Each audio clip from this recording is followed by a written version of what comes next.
Hello guys, in this video I'm going to show you how to enable the page turning by volume case function on the Webnovel application.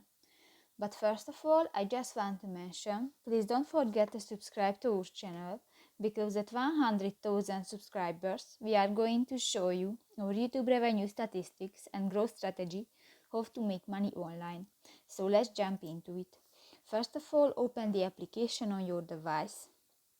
Tap to the profile button next to the explore section at the lower right corner of the screen, and here you can find the settings section, and in the page turning by volume case just tap to the circle and new is enabled.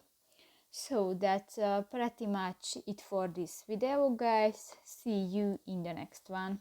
Bye bye.